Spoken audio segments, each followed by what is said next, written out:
if you have been if you still remember the very first few classes that we discussed, right? So we did discuss something about virtualization. So we had VMs, right, on the physical machines that we created on the bare metal, that is on the actual host. We had virtual machines that we were using, and in these virtual machines we install, number one, the operating system, number two, let's say, the HTTP, the Apache web server, and many other applications, software, and then we used it like we were doing. Similar, something similar is what we have been doing on AWS as well. So we have these EC2 instances, which are nothing but virtual machines running on some particular hardware, which is out there with AWS, right? So applications in the real world, how they are actually working is we have something called as the hardware infrastructure. On top of this hardware infrastructure, we have the operating system. So the operating system could be Linux or it could be Windows, right? It could be either of them. And on these, we are installing the libraries, dependencies, and then we are installing the applications on top of it. So this is exactly how the scenario has been so far, till the time we have been discussing AWS, right? We used to create an EC2 instance, and on top of that EC2 instance, we created a web server, though we didn't install any databases or messaging and caching queues, but overall this is how it is working. Now, the next kind of a scenario of how it is being deployed is, let's say you have one particular, let's say let's say you have a VM, right? And on top of that VM, you are actually installing multiple things like we discussed over here. You're installing the web server, you're installing the database, the messaging queue, and let's say Ansible, which is used for orchestration, is also being installed over there. Now, there is a likely similarity that could occur wherein, let's say, the application 1, the 2, and the 3 that you're installing on that, right, maybe would be dependent on one common library or package, right? It could be dependent on one common library or package, which is being used by all the three. Now, so far so good. There is no problem if a single package is being used by all three applications. So that is actually a good thing. We are not duplicating the packages. Is actually a good thing. But then the problem comes when you're trying to upgrade, when you're trying to upgrade either A1, A2, or A3. So what actually happens is, let's say you are upgrading A1 from version 1.0.2 to version 1.2.3. Okay, let's say this is the version that you are going to upgrade this to. The problem is, when you upgrade this to a higher version, there is every likelihood that these libraries and packages that are installed on the server might also need a bump up. That is, they might also need an upgrade. Okay. So what happens is, when you are installing or updating this, let's say the Apache web server, along with the Apache web server, there would be many dependent packages and libraries that would be updated along with the upgrade. Now the problem comes when service A2 or service A3 starts to fail because of the upgrade. Why? Because A2 is still on dependent on the older version of that particular library or package. A3 is also dependent or still is using the older version of the package. Because this library has been updated, because you updated this particular library, a2 and A3 starts to fail. This is what we refer to as the matrix of hell, wherein if any one of the dependent services or libraries get updated, compatibility and dependency issues will pop up. And because of an upgrade of one particular thing, the other applications or services might stop functioning at your place. This is how we have the current scenario. Now, what is the solution? We have a very good solution. So, what we do, we create individual VM for individual component. We have been creating individual VM for individual component. This is what we have been doing so far. So on the same hypervisor, this is the hardware. On the same hardware, we are creating multiple VMs, and then we are installing each thing over there. Now the problem with this installing each VM or creating a separate EC2 instance is the operating system which is used to run this, right? The operating system is itself consuming, let's say, 40% of the resources, that is CPU, memory, and stuff like that. Let's say 40% of the resources is being consumed by the operating system itself. So, in a longer picture, in a long run, can I say that the hardware is being underutilized, right?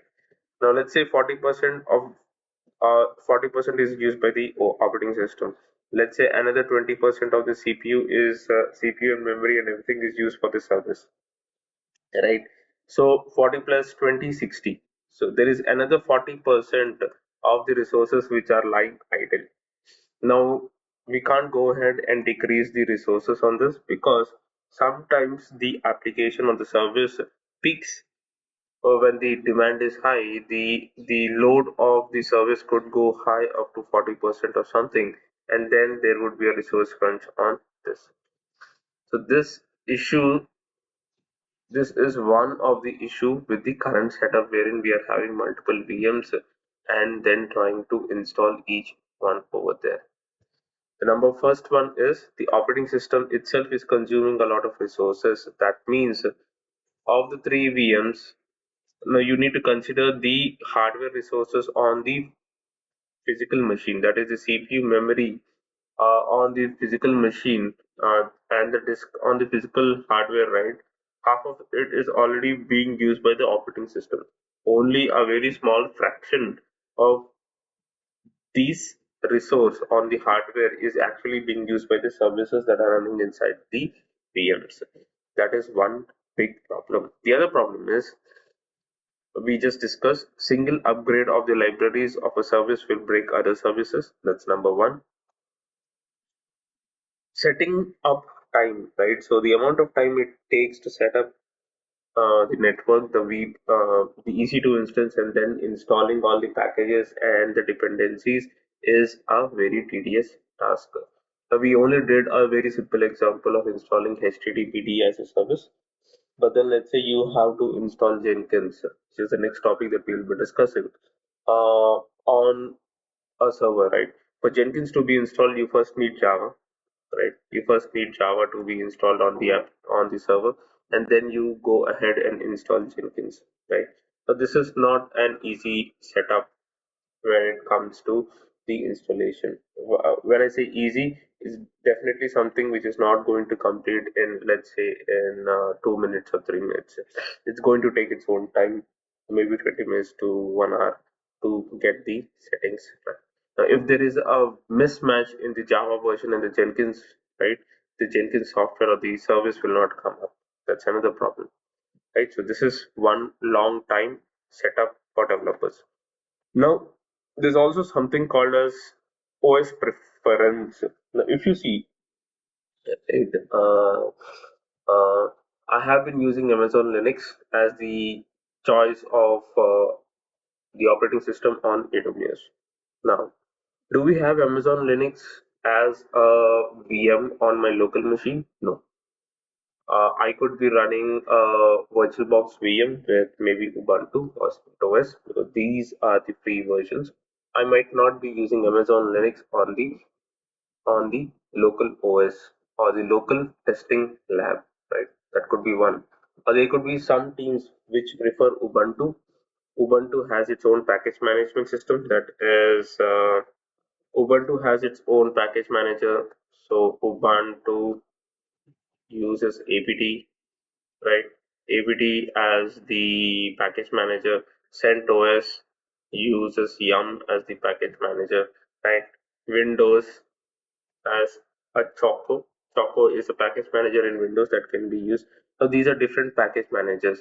Now it's not 100% guarantee that all the package managers, right, will be updated at the same time when a package is being updated, right? Yum could get a release maybe a week earlier, and APT could get a release maybe 2 weeks later, right? So that is very much possible. Depends on how soon the packages are being updated. Unless it's a 0 day vulnerability or stuff, right?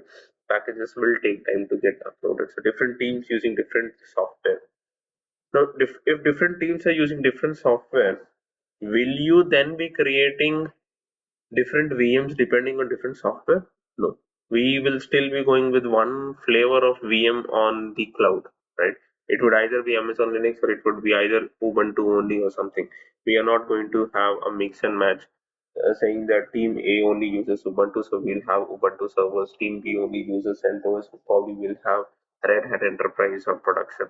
Right? So that's not something which is done in a production environment. And the dev UAT and prod environments, if we go with this original definition, right, have different hardware and software configurations to save cost and licensing. What do I mean by that? So in production, I could go with Red Hat Enterprise Linux, but when it comes to QA or dev, I will not go with Red Hat Enterprise. I might go with CentOS, right? The CentOS is also uh, Red Hat based, right? So it would give you the same functionality and flavor. The only thing is you don't have an official support for CentOS machines. The repositories, the package manager and everything is Yum, so it still works, right? But the behavior in which CentOS machines function under upgrades is totally different than the functionality that is there in Red Hat. If you do a yum hyphen hyphen update hyphen hyphen security update or something, Red Hat is only going to install few of the things, right? Whereas CentOS, it will install everything. It's as good as doing a yum update hyphen all, right, on CentOS. Even if you only select security patches, it's not going to differentiate between the security patches and normal stuff, and it's just going to do everything, right? So this is the current scenario that we are in now. That's the current scenario. What do we do? Uh, This is where the concept of containerization came in. What is the use of containerization? Containerization is actually creating smaller containers or isolated environments, right? Isolated environments for your services to run. So we have isolated environments. This isolated environment is provided by containers, and these containers are actually running in your system. Now, the software that is needed, that is the kind of a hypervisor that is needed to run these containers, is nothing but a Docker, right? So developers always wish to work independently, having no dependencies and other stuff. And the best way forward is to isolate these things into smaller boxes. Now, the development team for a web server, the database, the messaging server, and the orchestration tool is definitely going to be different teams. These are not going to be individual team developing all the four things, right? So there would be a different team trying to work with the web servers. There could be different teams trying to work with the databases and so on. So what is the best way forward? The best way forward is to isolate each environment in such a way that container 1 belongs to web server, container 2 belongs to the database, container 3 belongs to Redis, and container 4 belongs to Ansible. And this is a very good way of doing it.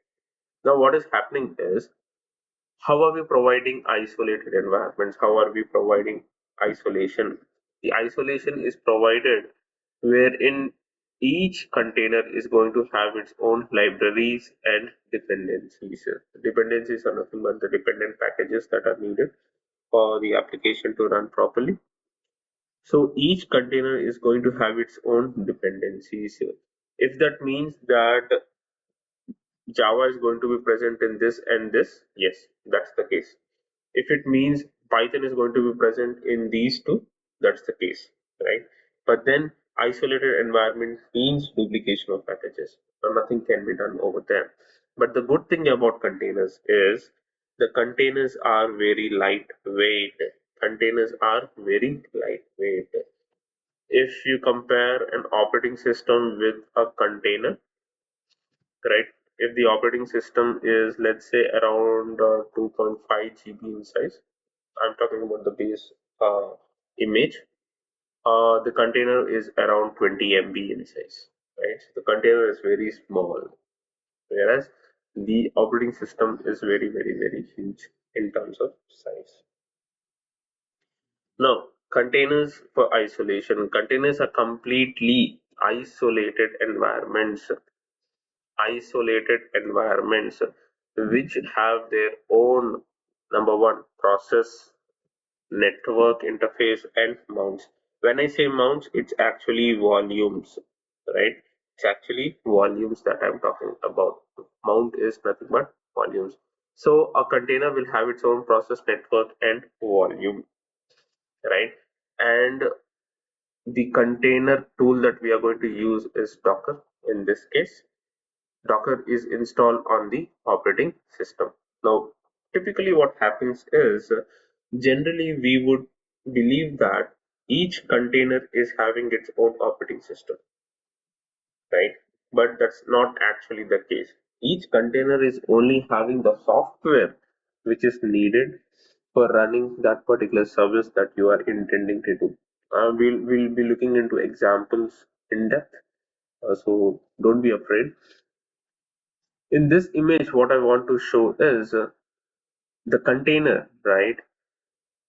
Uh, let's actually try to understand how an operating system is designed, the OS, right? The OS comes in two broader classifications or subgrouping, if I have to call it. The OS kernel.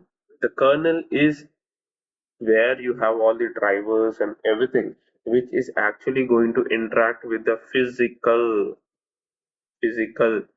CPU, RAM, storage, network, and everything. It is the OS kernel which is going to interact with these physical devices. It is the software on top of the OS which is actually going to give you the look and feel of your system. That is, uh, so I am running Windows, right? So Windows has a different OS kernel. If you're running Linux, Linux has a different OS kernel.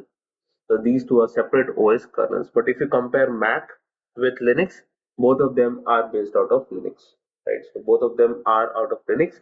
Mac has invested a lot of money to creating a very nice graphical user interface, Linux, whereas Ubuntu does has a very good graphical user interface. We also have other CentOS based images which can be used as desktops. But then Linux is more towards server OS, wherein it's a black screen, very less of software components that are needed to actually load stuff and the graphical user interface and everything out there. It's more towards the OS kernel and customizations on how it can be done. So that's why Linux is preferred much, because the overhead of other services that are needed to at the boot time is very less when compared to Windows. Now, this is Ubuntu, this is Fedora, this is SUSE Linux. So this is Ubuntu. I'll just write it out so that you know that this is Fedora, this is SUSE Linux, this is CentOS, right? So these are the different OS kernels that are out there. Now, the dependence on OS, it could be an interview question for you. Does a container has its own OS kernel? The answer is no. The container will not have an kernel of its own. What it does is, with the help of Docker, it is going to interact with the kernel of the operating system, or the base operating system, or the host operating system. In my case, Windows is my operating system that I'm using. So what is Docker going to do? Docker is going to interact with the kernel via Docker.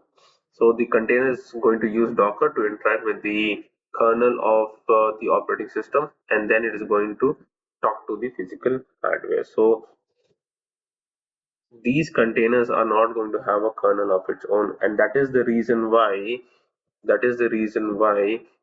OS is having a very huge footprint, because it has a kernel of its own, and containers are having a very small footprint because it is not having a container of its own and is using that of the server itself, or the base OS itself. Now, because of this dependency, running a Windows container on a Linux one is not possible, right? So if you are working on Mac, or if you're working on Ubuntu, you cannot run Windows-based containers on your MacBook or on your Ubuntu desktop. That is not possible. So is the other way possible? Can you run Linux-based containers on Windows? We'll actually see that in the next few minutes. We'll actually be seeing how, if that is even if that is even possible or not, right? So let's actually look at this. So this is the same slide, probably dependence on the OS kernel. So this is how the non-containerized environment looks like. So you have the hardware, and then you have the hypervisor, and then you have applications, virtual machines and stuff. And this is how a containerized application or containerized environment looks like. You have the hardware, you have the operating system, you have something called as Docker on top of it, and then you have containers which are running that, right? So which are using containers. So which is best? Should I only go with this, or should I go with the first approach? Well, it's actually the best of both the worlds scenario that they say. You actually have hardware, then you have the hypervisor on which you create virtual machines. This could be the EC2 instances or the VMs, and inside that you have Docker,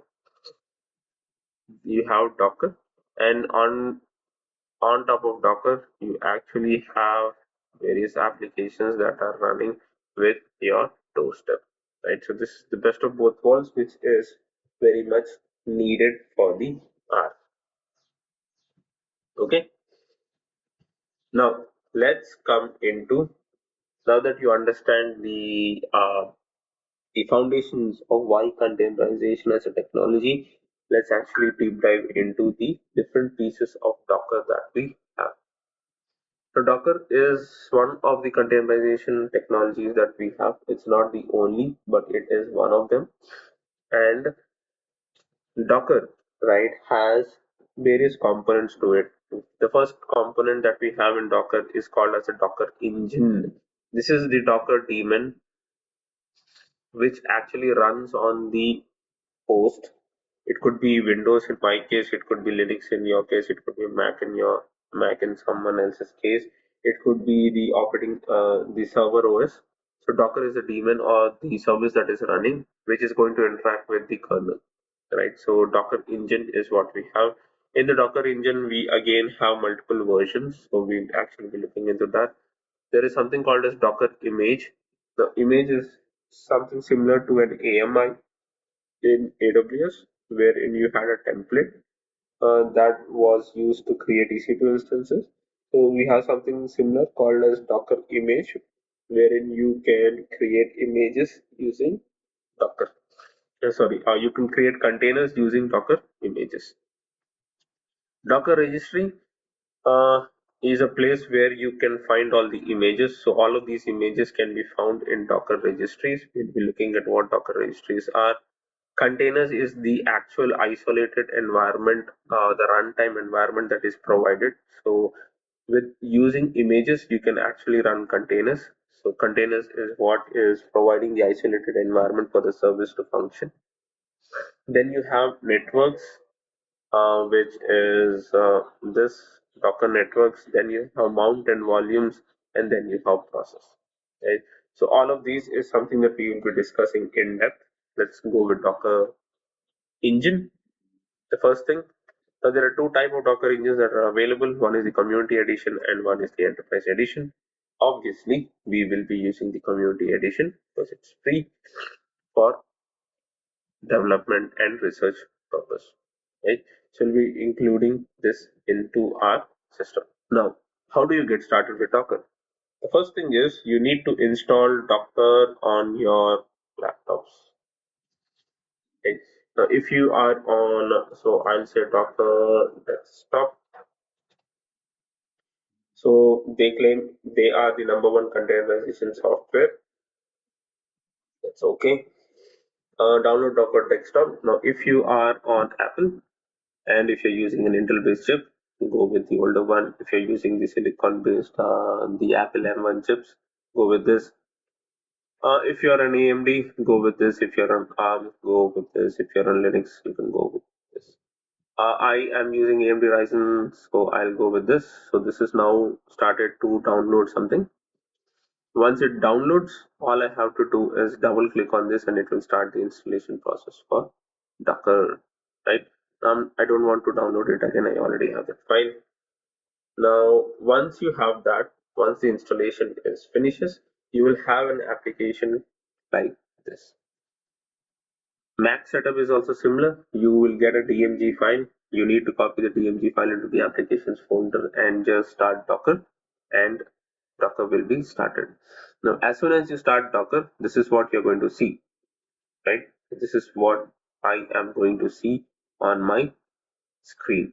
Now, we will not be using the graphical user interface for Docker because on production environment or on the cloud, you would be running Docker on Linux servers. Luckily, unluckily, Linux servers are not going to have a graphical user interface, so you will not be able to see this, right? So for this, what do? I open my terminal. I am using Git Bash itself. Let's see if Docker is there. Yeah, I just ran Docker and it gave me how to use Docker and stuff, right? So, what is the first thing that I'll do? Let's see what the version of Docker is. Docker hyphen hyphen version. So the version of Docker that I'm using is 27.4.0. The build number is this, probably a git hash or something.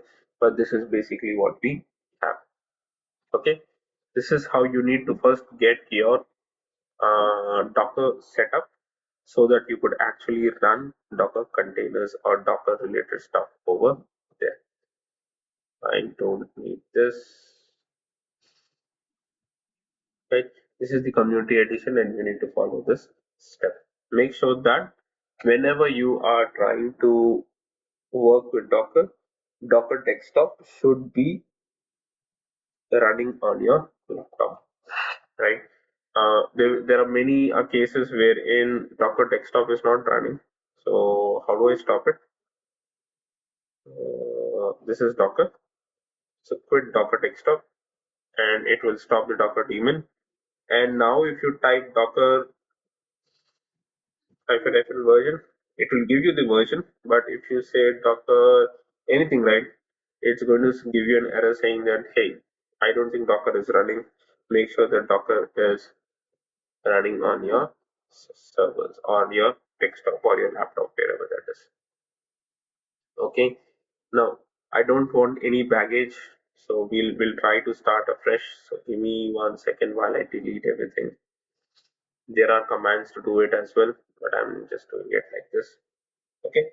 So this is how I have Docker.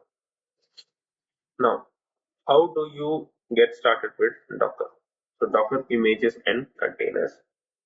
So Docker images. Image is a package or template, just like a VM template, that is AMI that we discussed, which is used to run the container. Docker containers, these are the running instances of the image which are running in isolated environments, having its own process network and volume that we have, right? So that's a container. Container is a running piece of the Docker image or the image that we had. So whatever software is installed or kept inside that image will automatically be running. Docker registry is the next piece. So what is a registry? Registry is a place where you can find all the Docker images. So let's actually look at the Docker registry. That Docker registry is actually called as Docker Hub. So I'll go to Docker Hub, and you could go to hub.docker.com, and it might ask you for a login. You can log in, but I'm totally okay without login also. It should work seamlessly, and this is how it looks like. So I just search for Ubuntu, and here if you see, Ubuntu is a Debian based Linux blah blah blah, and it has a Docker official image, which means I can use this Docker image to run Ubuntu. Now how do I run it? Again, it's a different story. Let's actually go into the slide so that we know what that story is. So this is the command that we will use to run Docker images or containers in short. Very simple. You just say Docker, and then you say run, and then you give the name of the image that you want to run. As simple as that. Right? Now, I will not run Ubuntu as the first image. That would not be good. So what I would run is a hello world Docker image. So that is, I'll say Docker run hello WORLD. It is an image. So hello world is an actual Docker image that is out there. So that's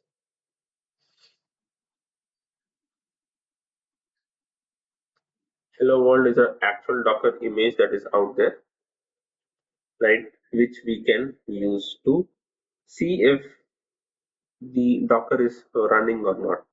Now, what is Docker going to do? As soon as you say Docker run hello world, first it is going to see if this image hello world latest, if this image is present locally or not.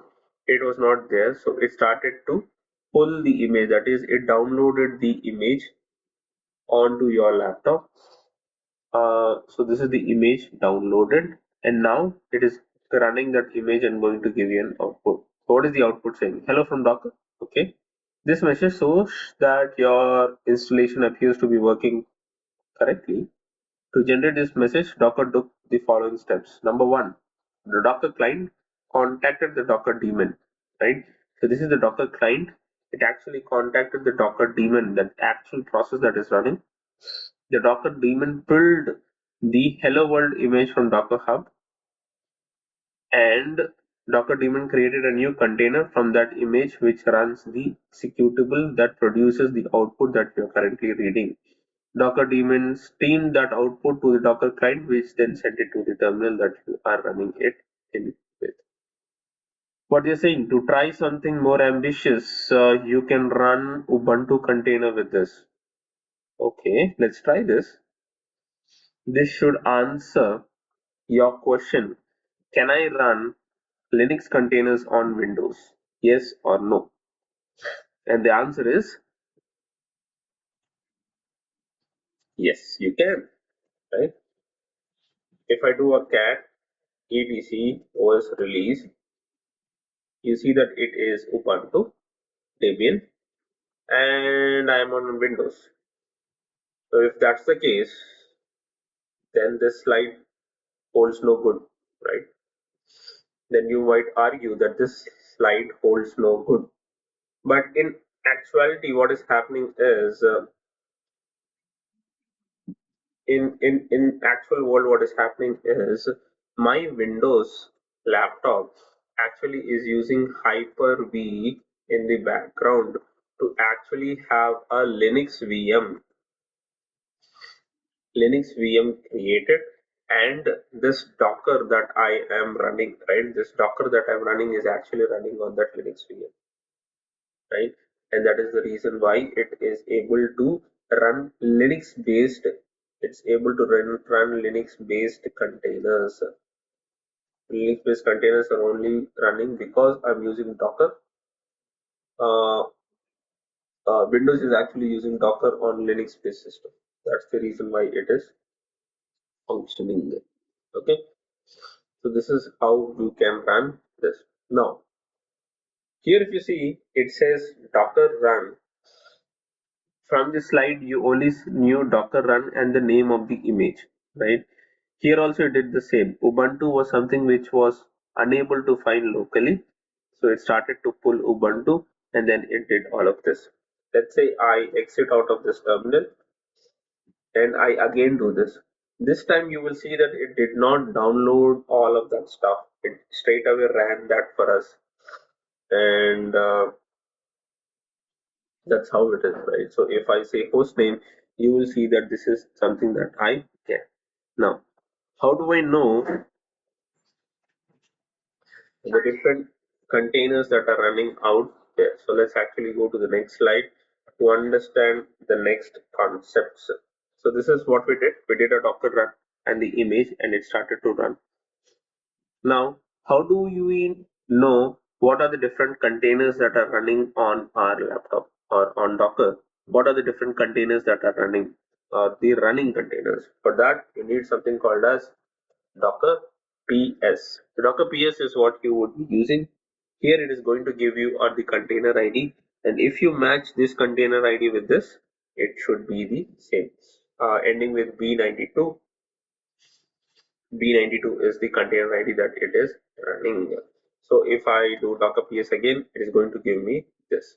Now let's say I do an apt get update over here, and it is going to update all the apt repos and everything.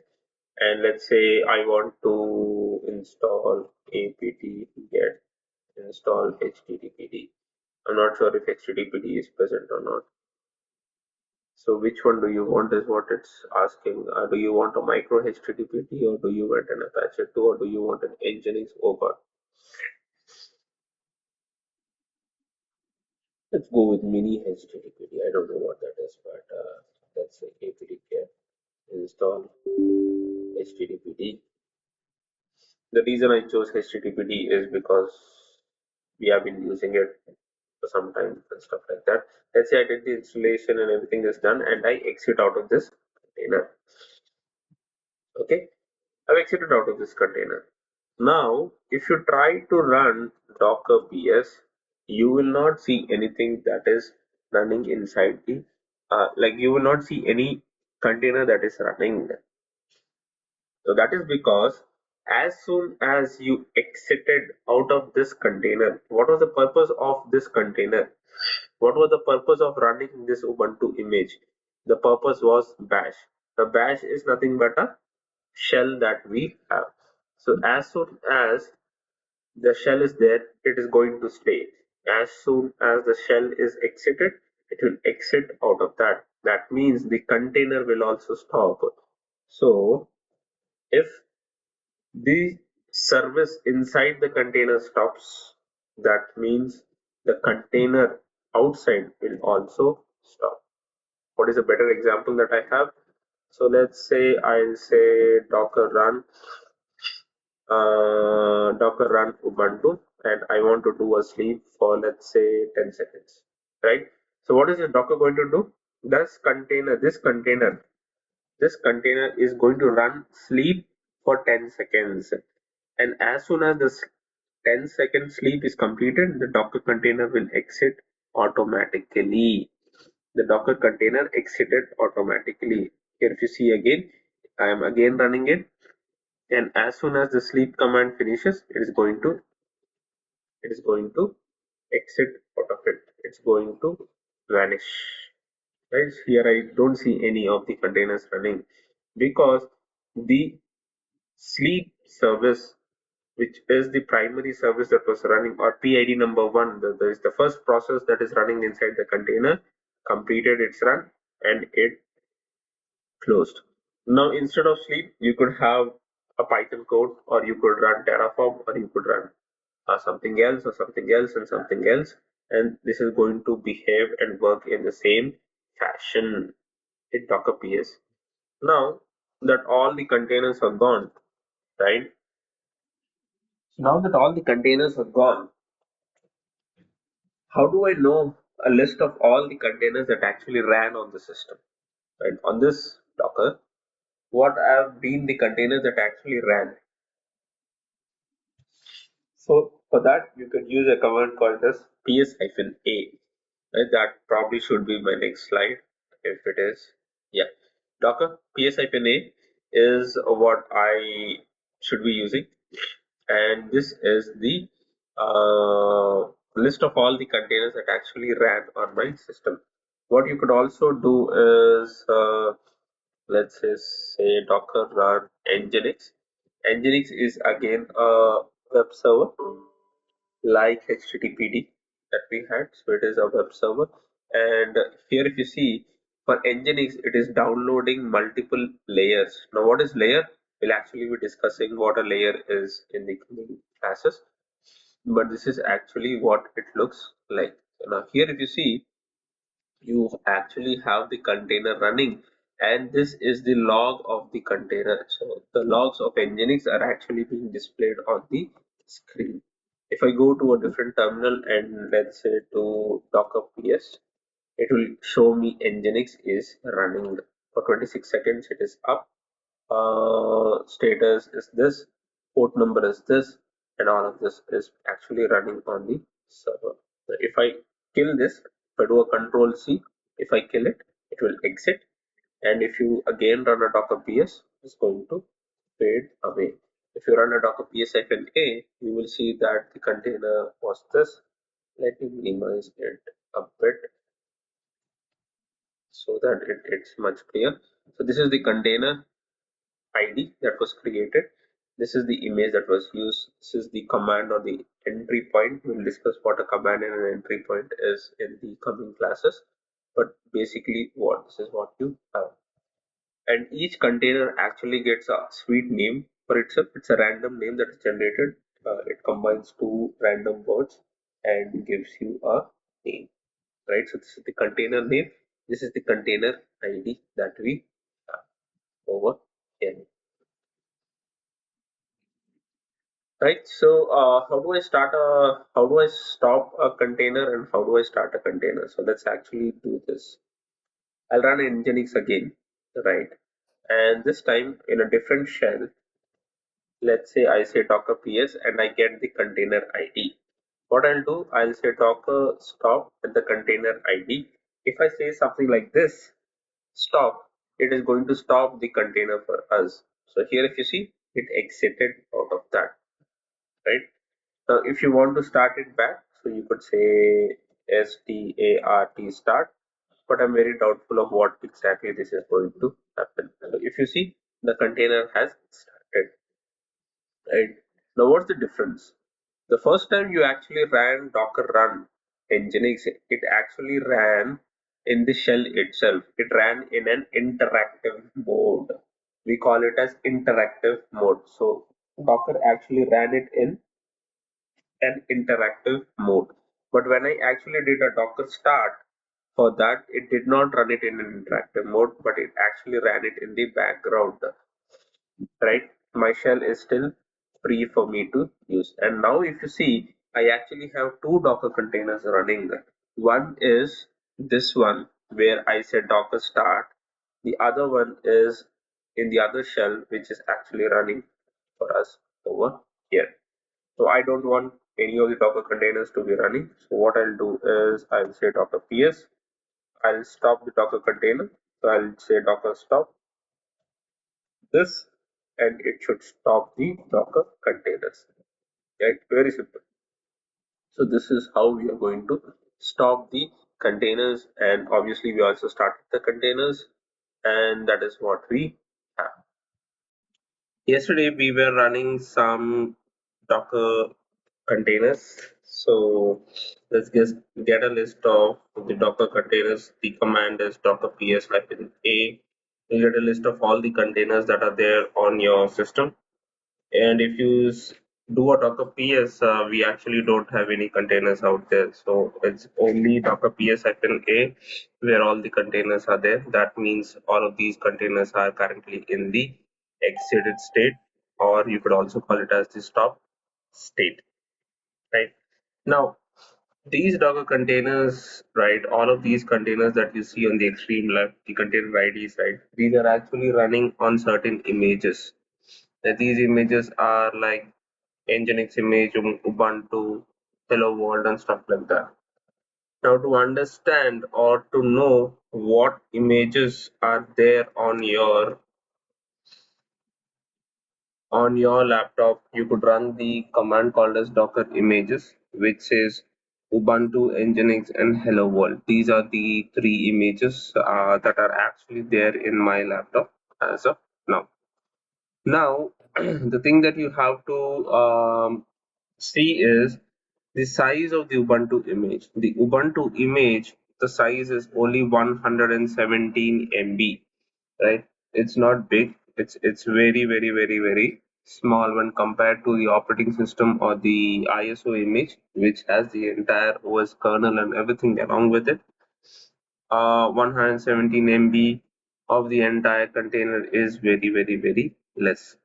Now you have other distributions like Alpine in Docker, which is just like 30 or 40 MB in size. That's right. So there are smaller images as well. So this is something, you know, if you want to look at the images in like a pretty form, right? You could use this command. Not that I use it every day, but it's out there, so you could still use that command. If you run this, it's just going to give you it in a pretty format where it says repository and size. What is it missing? The I don't know. What is it missing? The created date, right? So basically, what we are not having is the created date, which is over here. Now, how do you remove images? Let's say you want to save some space on your machines, right? Now, if you see the hello world image is consuming 20.4 kilobytes, right?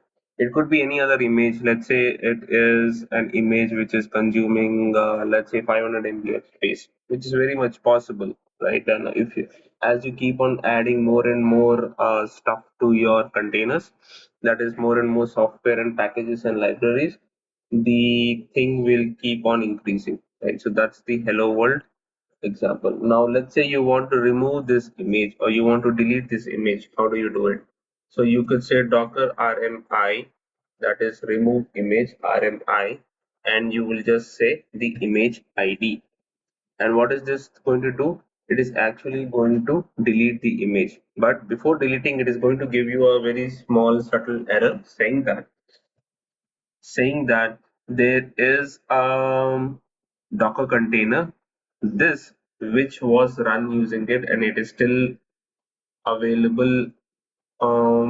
It is sorry. This is the image.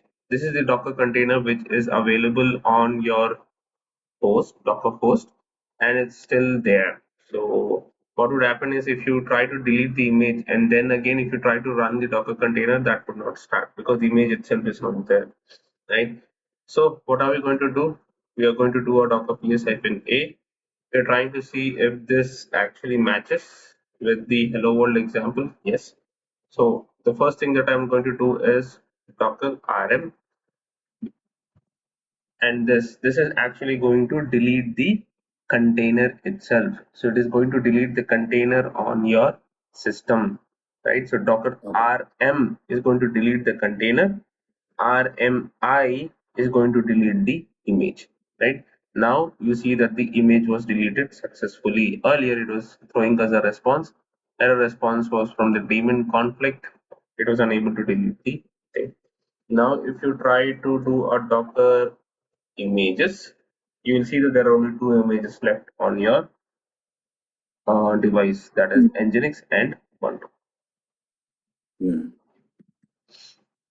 Right, so this is Dr. RMI. Okay. Why do I have some slides which are duplicate? I will just keep this. Cool. So we went with this example of deleting the images. So that's something that we ran. Now let's try to understand the life of a Docker container. Now we did go through it yesterday briefly, but I would again try to emphasize on what the containers are actually doing. So if you see, Docker containers only live for as long as the process inside the container is alive. This is very, very, very important critical thing, because whatever process you are running inside the container, right? Now, a Docker container is not like a operating system, like a VM wherein you run multiple processes, right? A Docker container is solely and solely used for running one particular process service that it is going to serve. Right, so there's only one process that runs inside a container, and that process is given as PID number one on the Docker container. So what actually happens is, if I could open a new slide, which should be a blank one. So actually, I have the slides for the process mapping in somewhere later down the course, but let's say there is a Docker container, right? The Docker container is running a process with PID number one. So this is inside the container, but this Docker is actually running on the host, right? Now what happens is, this PID is actually, because the Docker container is not having a kernel of its own. So what actually happens is, another PID, let's say 3214, a random number, is generated or is created on the host operating system, and this is where all the process is running. So now this PID is actually going to reach out to the OS kernel. OS kernel is going to reach out to the CPU, RAM, network, storage, and then it is going to do all of its processing. And once everything is done, this PID is going to send it back to, so kernel is going to send it back to the PID 3214, and this is going to send the response back to Docker container. So this is how the process mapping is done. Now, if PID number one, right, the first process ID itself is not running, and the container will also die, or the container will also be stopped, right? So if the service inside the container is dropped or crashes, the container also stops. Same with the operating system. In an operating system, if PID number one of the operating system, if that goes down, then the OS also shuts down, right? The OS will also shut down, because the first process ID is responsible for running or booting the entire kernel, right? So something similar happens in containers as well, and this is how it is done. We can take this example that we used yesterday. So let's go with this example, Docker.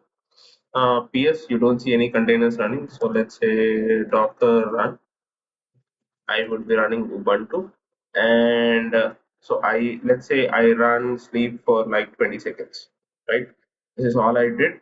So what is happening? Docker is running the sleep command. So here, if you see Docker PS in the other tab, right, you see that sleep 20 is being run inside the container, and the container is going to be alive for roughly 20 seconds, up 19 seconds, and now that the container is stopped, if I do a ps-a, you will see that the container exited 4 seconds ago, 26 seconds ago it was created. Uh, Almost all 20 seconds is what it actually ran, Mm-hmm. right? So this is the life cycle of the container. Very, very, very important. If the container stops, sorry, if the service inside the container stops, the container will also stop. That is the Docker PS, the Docker container that is running, right? That will also be gone. Very, very, very, very, very important thing. Attached mode and detached mode. This is something also we discussed yesterday. So when we execute a Docker run command, right? Let's say I say Docker run nginx, right? Let's say I'm running nginx. Sorry, the spelling is wrong. Nginx. Let's say I run nginx. So what has happened is this Docker command, right? This Docker run has consumed or occupied my terminal, right? It has occupied my terminal. I can't do anything in this terminal now unless I cancel or control C, unless I interrupt the thing that is running, right? Now this is called as an attached mode. It runs the container in an attached mode. In this mode, the container occupies this shell and would show the standard out log of the container. So whatever the standard output is, we will be looking at that. How to run it in detached mode? All you have to do is say hyphen D. If you say hyphen D, I'll just cancel this out. If you just say hyphen D, that means it is going to run in a detached mode, right? Now, if you do docker ps, you will see that the docker container is running, and uh, it is not going to stop even if you do a control C or anything, because we are already out of the shell. How do we stop this container? Something that we saw yesterday. We said docker stop stop the container ID, and this should stop the container. Docker ps, nothing is running. Docker ps -a. You see a lot of containers out there. How do we get rid of all the containers? So you can say docker rm. You know, you need to provide a docker ID of individual containers one after the other. Else, what you could do is maybe put something like this: docker ps-a-q. This now what is this going to do? Let's first show you this. So what is this going to do? It is only going to give you the container IDs. Now what I'm trying to do is all of these container IDs, I am trying to put it in a dollar, like a variable kind of thing. And what is it going to do? So docker rm this docker ps-a-q is going to give me the list of containers. Now how do we attach and detach a container? Again, it's very, very easy. You definitely would not like to attach a container, but if you want, you can still do it. Uh, you could see any running container that is out there, and then you could say the command is docker attach and the container name. So let's say docker ps, nothing is running, docker run hyphen d nginx. So the nginx container is running docker ps. Now what you can do is docker attach and then the container name, and this will give you the container would be attached to your system, right? So it is now attached. The only thing is you're not seeing any logs because there are no new logs being printed. If you do a control C, you see that there are some logs that get printed and then the container exits, right? So this is basically what is happening with the attach and detach mode of the container. After this, we have a very, very, very, very important command in Docker, that is execute. Docker exec. So what is Docker exec? Let's say there is a Docker container. So let's say there is a Docker run Ubuntu, and I want to sleep this for, let's say, 10,000 seconds. Okay. Now, what I also want to do is hmm, okay, the spelling of Ubuntu is wrong. What I also want to do is run it in the what do we call, the detached mode. Let's say I put 1,000 seconds, more than enough for our demo. I have this Docker container that is running.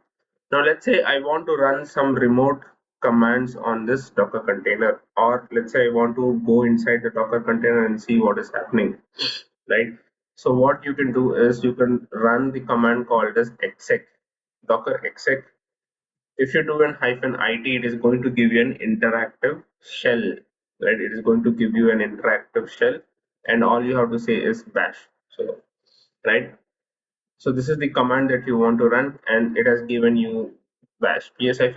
You see that there are only three services that are running, three processes. PID number one is the sleep process that I was talking about.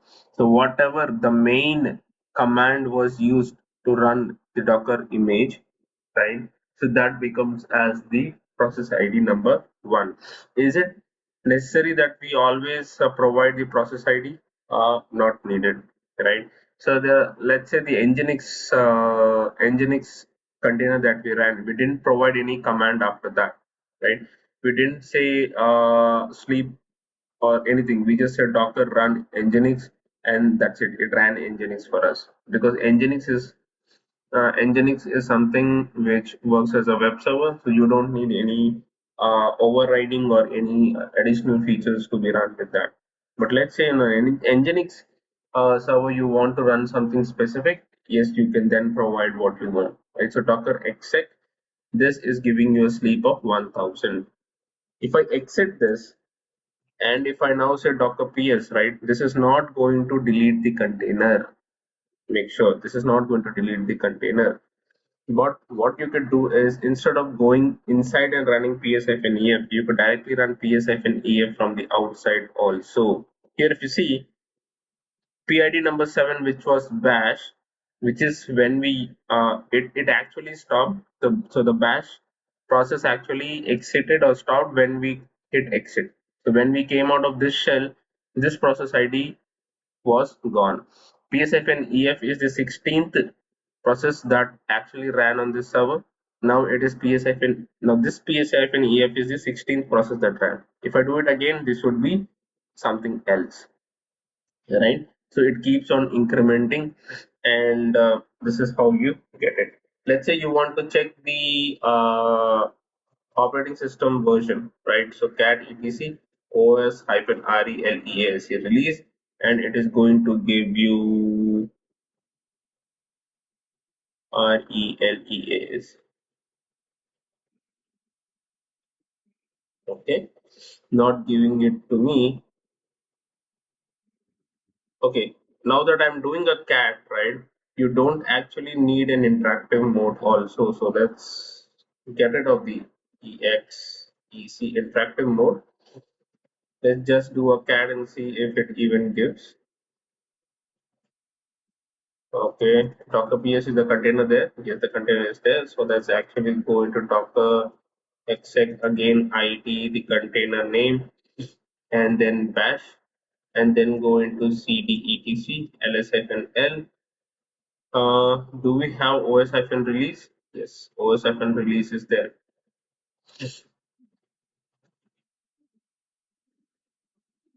Yeah, it is there. So then again, cat.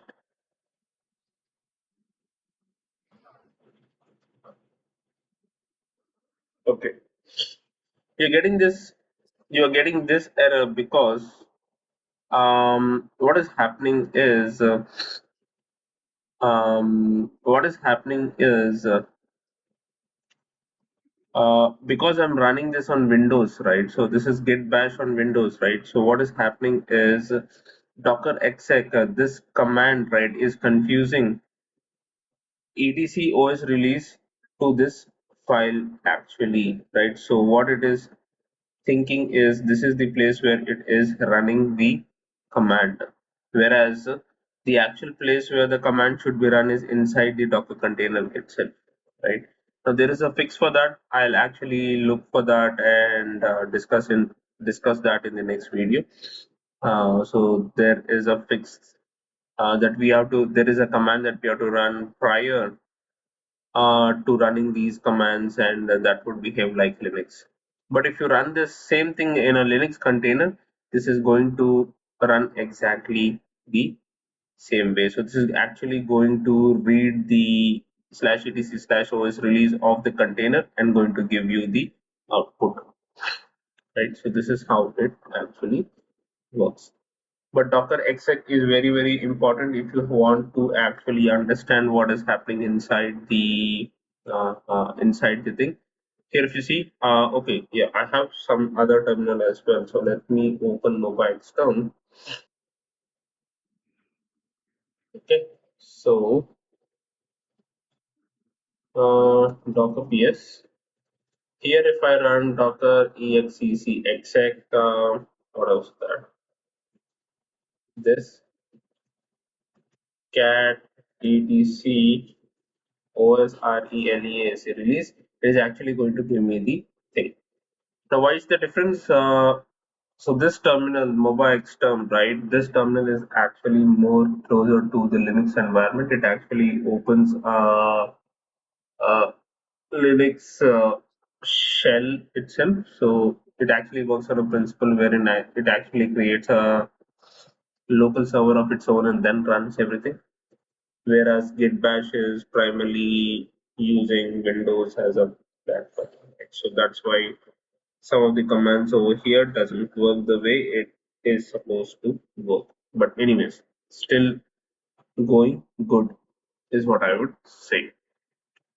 So this is the Docker exec. The important thing is in real production environment, you're not going to run anything on your local machines. Everything is on a server, and all the commands that we are discussing as of now should work like should work very good or should work very well on the servers, right? There should not be any errors or there should not be any surprises as such. Interactive mode, something that we have already seen. So if you want to run the Ubuntu image in an interactive mode, you could do a Docker run -it Ubuntu, and that is actually going to give you a very good interactive session of the entire process. Okay. Now let's actually see tags in Docker, and probably then we will take a pause. So tags in Docker. So what is these tags? So when you're running Docker run Ubuntu or Docker run Nginx, right? So the tag that it is taking is the latest tag, right? So this is the version. Let's say I want to run Terraform, right? So that's also possible. So let's actually see the Terraform repository. So instead of hello world, I will say Terraform. So this is HashiCorp Terraform, right? Okay, command reload. Yeah. So this is HashiCorp Terraform. So if I run, if I say Docker run and just say this, and if I have to check the version of, right, so it is hyphen version, and it will try to see that the version is not there, so it is going to download the latest version, the image, and it is going to run Terraform hyphen version for us and going to give us the output, which is 1.12.1. But let's say I don't want to run 1.12.1, but I want to run something older, right? Then you need to go to tags, right? Then you need to go to the tags section of the field, and from here you could select the version that you want. Let's say I want a version which is older than, that is, let's say 1 dot, this is 1.5 dot 1.5.7 is the tag that I want to run, right? So all you have to do is when you are running this entire thing, you need to run it with the tag, which is colon 1.5.7 at the end. So that is Docker run, right? HashiCorp blah blah blah. And if you do a -version version, it is again going to download the entire image of Terraform 1.5.7, and then it is going to run Terraform version for us, and it is going to give us the output 1.5.7. Now, how many images do you think are there on our host? There should be two images of Terraform. One is the latest Terraform image, that is with the latest tag, and one is 1.5.7. Similarly, you have Ansible as well, you have Jenkins as well. There are many tools that are out there which can be used. Right, so these are the tags which come in very handy when you are running stuff. The all production environments and everything, right? You will not be using the latest tag. Instead, you would either be having something called as an RC release candidate tag, or you might be having a specific tag number as 1 dot 2 dot something dot 25 dot this is 05, right? So 25.05.1 or something. It would be in that fashion, right? So this is tags. So we'll also be creating our own Docker images, so don't worry about that. We'll also be seeing how an image is created from scratch, and then we would also be using those tags to actually play around with the images.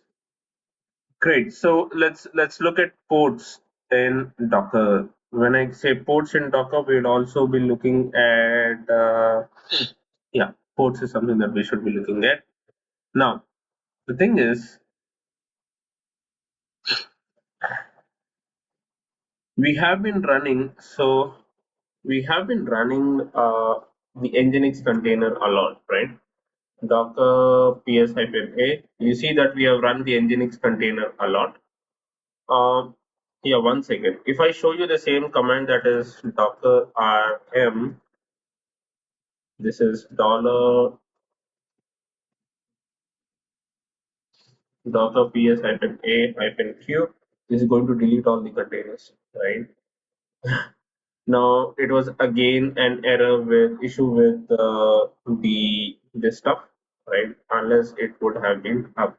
So this container did not stop or did not stop because still running.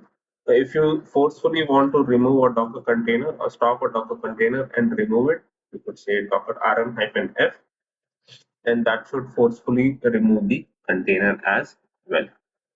All the images are still there, so I have not deleted any of the images, so the images still remain intact, right? Now let's say I do docker run in Nginx, that's it, and I want to run it in a detached mode, so I'll do that. So what you will see is docker has run, right? But is there a way that I can access this Nginx port? It says port number 80. So will it even work? So if I say localhost port 80, does it even load the Nginx page? That's the $1 million question that I would ask. And the answer is no, it's not going to load the page. It says that the site could not be reached, blah, blah, blah. It is not going to load the page for us. Okay, then what do we do? So when you are running the Docker Nginx command, right, what you need to do is provide the port number to which you want to map your system. Let's say I want to map port number 8080 on my local system to port number 80 of the container. If I run it like this, you will see that I have two containers as of now, and the second container is actually mapped to port number 8080 on my local. Now if I run the same local host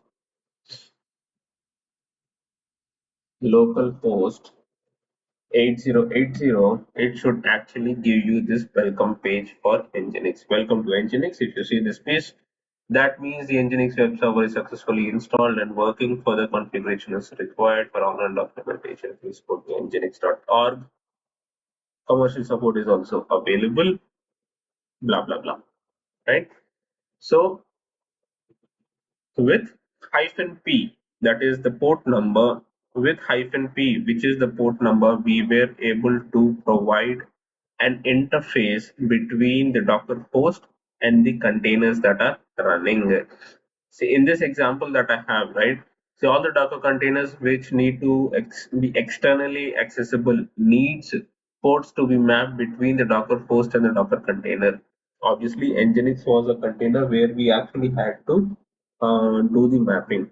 Now, do we need the same kind of stuff for Ubuntu? No. Ubuntu containers don't need it, right? So Docker ps-a, nothing there. So let's say Docker run -d Ubuntu sleep for 1000 seconds. All the Ubuntu container is going to do is sleep for that many seconds. I don't want to do anything with the container, right? Now you can argue that no, I want to SSH into the container, right? But there is a better way of doing that. So you could do a docker exec exec hyphen it and then the image and then bash, and that should actually give you the shell access of your container. So df-kh, you could run all your Linux commands. It's going to work like a charm, right? So there's nothing actually that is going to stop you from running all of these commands, right? So that is how you actually manage the port. So here in this example, there are like six containers that are running, and for all the six containers, we have like provided different ports on the host, so that they can be accessible, right? So we did something similar. Let's say you want to run another Nginx container.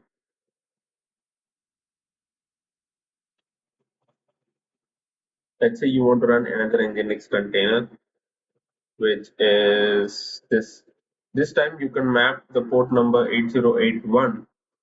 So what would happen? You would have three Nginx containers that are running, and you could always and always go for 8081 port number as well. So that is localhost 8081, and then that is going to give you a different Nginx instance altogether. So this Nginx instance is different, and that one is different, right? This is different. This is different. So this is a different container. That is a different container altogether. You're getting the output from two different containers, right? So this is how you can do mapping of the ports. Now, before I go into volumes, right, I would like to introduce you to Jenkins. So what is Jenkins? Jenkins is a CI/CD tool that is available for us so that we could run certain jobs from there. So I'll say Jenkins slash. You might not know Jenkins slash Jenkins, so you just say Jenkins, and it is going to take you to the uh, this is the official image. So go to the official image and make sure you see when it was last updated. Okay. So it was last updated 7 years ago. So that means that is deprecated, and it is asking us to use Jenkins slash Jenkins. So this is the one that we should be using, Jenkins slash Jenkins. And if you want, you can run it with the latest, or you could run it with something else as well. Now, if you want to access Jenkins, right, now obviously you need to read some documentation to understand what it is, right? So this is the actual run command that we have for Jenkins. So what it is asking is to docker run -p with 8080 mapping to 8080. Now we will be getting an error if you map 8080 because 8080 is already consumed by Nginx as of now. We'll have to change that, and this is the thing that we're going to run. So let's actually do that. So I'll say docker run -d. I want to run it in a detached mode. Let's say I want to give 8888 to 8080. Now 8080 is the default port on which Nginx is going to listen. Now this documentation is also asking us to map port number 50,000 to port number 50,000. You can do it if you want, or you could leave it as of now. You don't need it. What it is also asking you to do is restart on failure. So it is asking us to restart the Jenkins server if there is any failure, and the actual image that is Jenkins slash Jenkins. If you don't mention anything, it is going to take the latest version. If you don't mention any tag, it is going to run with the latest tag. That's all we know as of now. So as you see, Jenkins seems to be a bigger image. It's like has number one has multiple layers. We'll discuss what the layers are in the next class. But as you see, the image is still being downloaded. And once the image is downloaded, it will actually run on my container. So image has been downloaded, container ran. So if I do a docker ps, you will see that the Jenkins container is running. Let's actually see what the size of the Jenkins image is. You see that it is already 782 MB size, right? So that's a big image. We have to look at it. Now I don't want all of these local hosts, so I'll get rid of that, and then I'll go with 8888, and here you will see that it is asking me to unlock Jenkins. Now how do I get this password? Very simple. All you have to do is a cat for this password. Now cat is not working on our git bash, so I'll fall back to this another terminal that I have. So I'll do a docker exec, right? And what I want to execute on is this. What I want to do is cat, and what I want to read is this file, right? It's going to give you a one-time or the initialization password of Jenkins. All you have to do is this, and you need to do a continue, and that is going to help you with the installation. So I'll say install suggested plugins, and this is going to start the setup of Jenkins, right? So we are actually installing Jenkins using a Docker file. So we are not doing it like go creating a EC2 instance or a VM and then installing Java and then running Jenkins or installing Jenkins. We are directly creating this on a Docker file.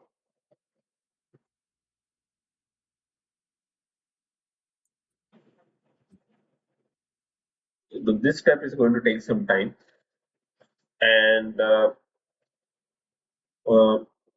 totally depends on the internet speed and the processing capability that the laptop is having. Now, if you want to speed up the process, right, make sure that you are deleting all the other ones which are not needed as of now. So docker rm -f, I don't want this container. I also don't want this container.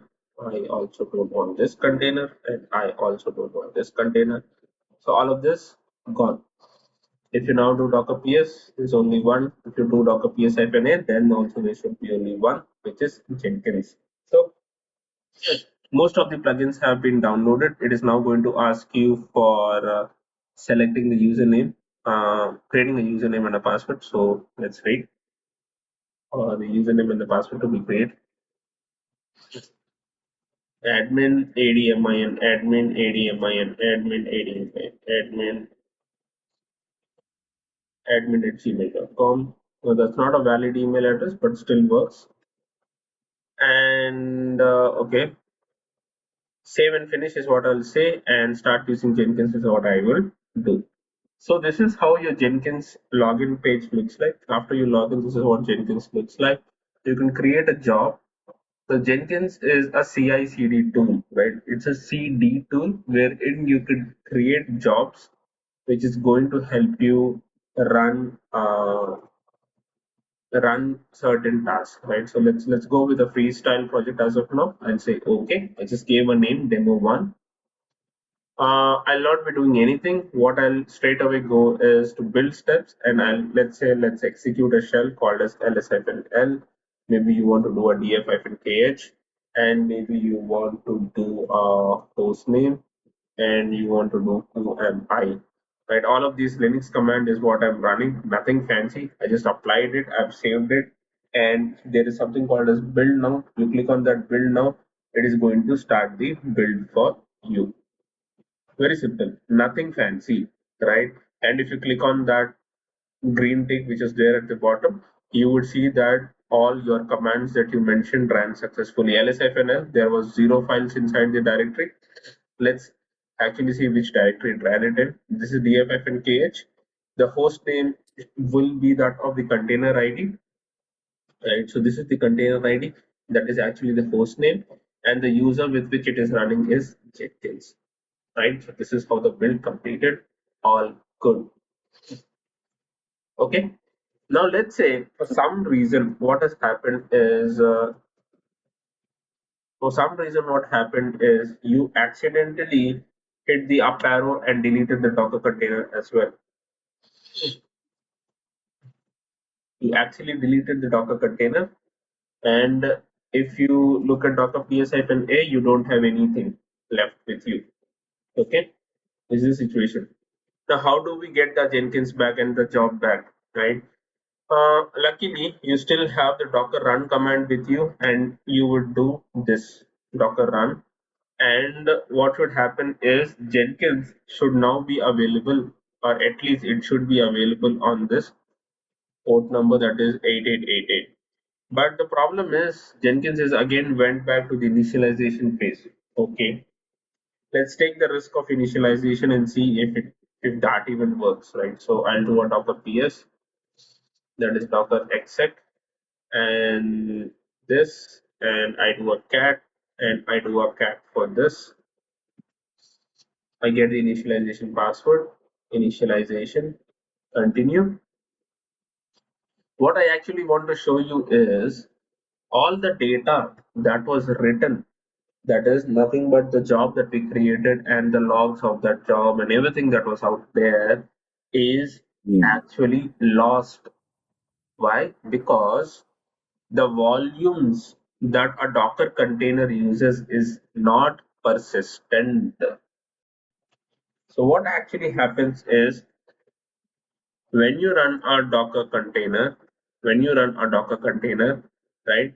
So Docker is already having an image, right? Is already Yes. having an image which is having this. On top of the image, what happens is Docker actually gets a so let's say I created an Ubuntu image, right? For this, I need to explain it to you in a different way. So give me a minute. So this Docker container has an image, right? Now this image you saw has multiple layers, right? Layer 1, layer 2, layer 3. Let's say my Ubuntu image has 3 layers. Just for sake, we'll see how these layers are being created in the next class, but let's consider there are these layers. So when you actually run a container, layer 4 is created, right? And if you go inside the Docker container, let's say you create a file with the VI or touch, or you echo something, and all of that happens, right? So if let's say you create a file, that new file is actually stored on this layer 4. Layer 4 is where all the files are stored. So far so good. What is the command that we ran?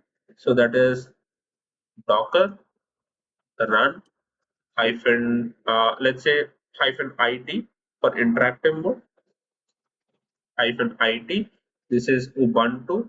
Ubuntu is the image, and I said bash. This is the command that I ran, right? So this, all the files that you create are written in layer 4, which is a temporary layer that is created.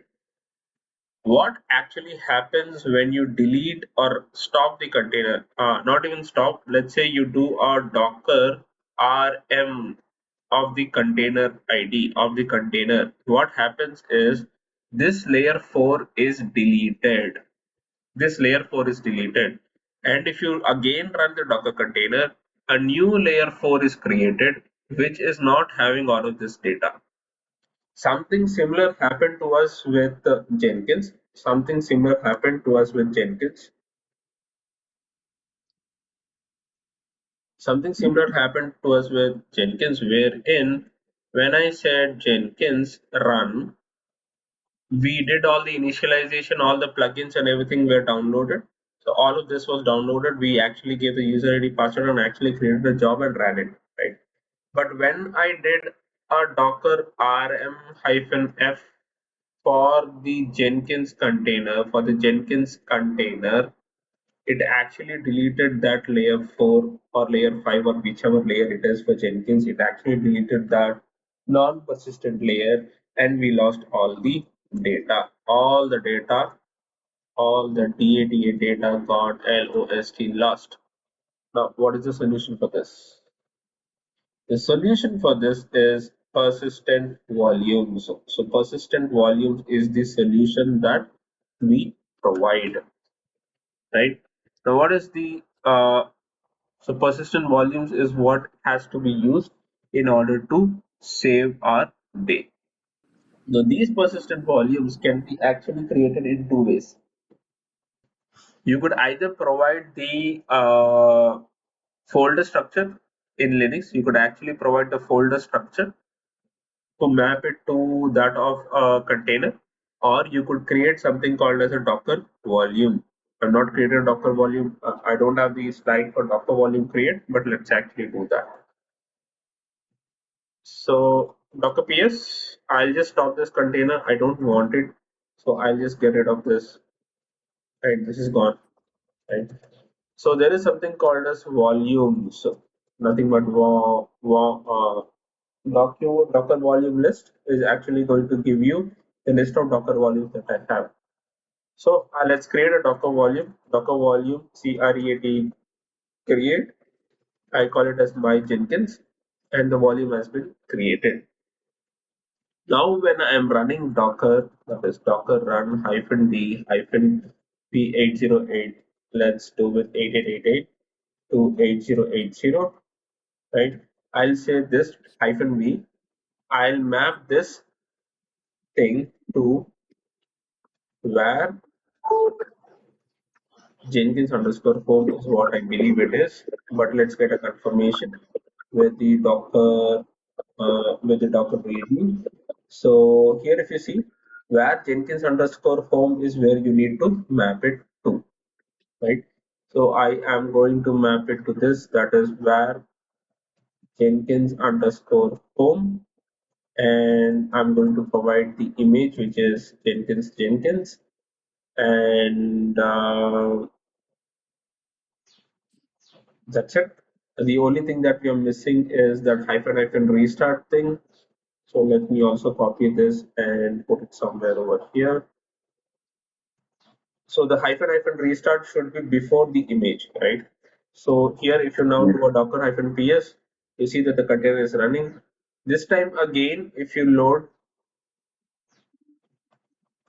it is again going to ask you for the initialization and everything, but hopefully this should be the last initialization that happens. So docker exec hyphen docker exec. I want to do it on this container. I want to do this cat, and I want to actually read this file. So that's it. This is the entire thing is the administrator password or the initialization password that is needed. I don't want to save that. Install plugins, and it is going to do all of this for you. So it is going to install all the plugins for you. Hopefully should take almost on the same time it took last time, but you never know when things go wrong in IT. Now once this initialization finishes, I would be setting up the admin account, and then we'll be creating a job again, and we'll be running the job 1 or 2 times, and then we'll try to delete the entire container over here, and then try to relaunch the container and see if the data is still there or not. That would be our uh, so this is almost completed. ADMIN, ADMIN, ADMIN, ADMIN, ADMIN at gmail.com. Save and continue. Localhost should be fine. Save, finish. Start using Jenkins. Create a job. Let's call it as demo one again. I'm going to create a freestyle project. Going to click on OK. We'll be discussing all of this in detail when we discuss Jenkins. I'm just going to build execute shell, and let's say lsfm lrdh pwd to understand where the working directory is. df-kh is again that we ran. Who am I is what we ran last time. I guess that should be it.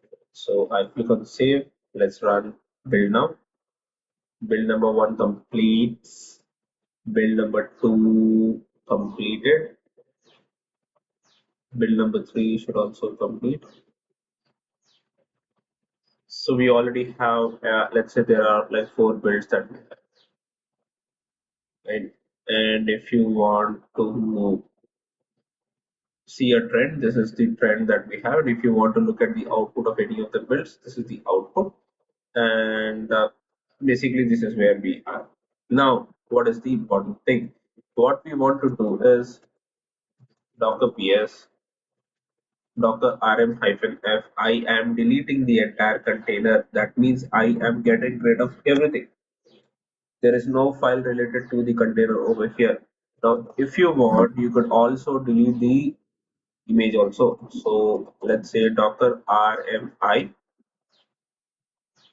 this. This is as good as creating a new image altogether. I don't even have the image. I don't even have the container. Let's go to the up arrow. This Docker run hyphen D hyphen P is this. I already have my volume. Hopefully all the data is already written to my Docker volume, right? And I should not be having any errors or issues doing this. So it was not able to find the Jenkins image locally, so it's now pulling it from the internet and it should create the container for us. Great, the container. Great, the container is created. So let's do a Docker PS. Yes, the container is up, and this time it should not. If I just reload the page, right, it's going to ask me for the username and password. That means all the things that we wrote are intact, right?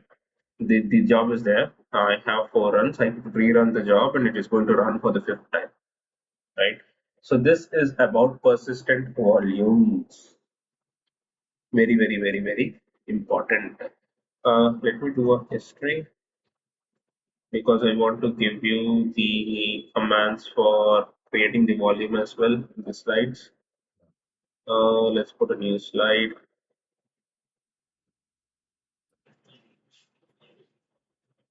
Docker volume.